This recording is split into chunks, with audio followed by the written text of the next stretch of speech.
संजय शिरसाटांवर पैशांची बॅग घेऊन बसल्याचा आरोप संजय राऊतांनी केला आणि त्यानंतर त्यांनी एक्स समाज माध्यमावर पोस्ट करून हा व्हिडिओ पंतप्रधान नरेंद्र मोदी यांना सुद्धा पाठवलेला आहे।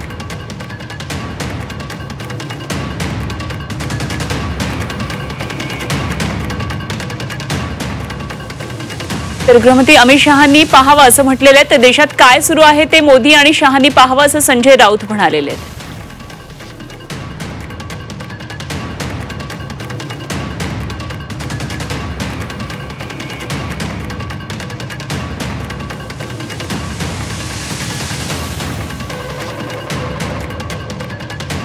ते काय नेमकं ट्विट केलेले तेही पाहूया आपण।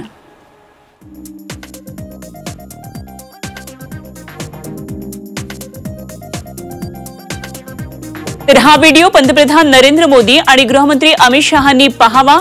देशात काय सुरू आहे हे मोदी शहांनी पाहावं। महाराष्ट्रातील मंत्र्यांचा हा व्हिडिओ बरंच काही सांगतो। तर शिरसाटांवर पुन्हा एकदा हल्लाबोल केलेला आहे। संजय राऊत यांनी अशा प्रकारे हा व्हिडिओ ट्विट केलेला आहे।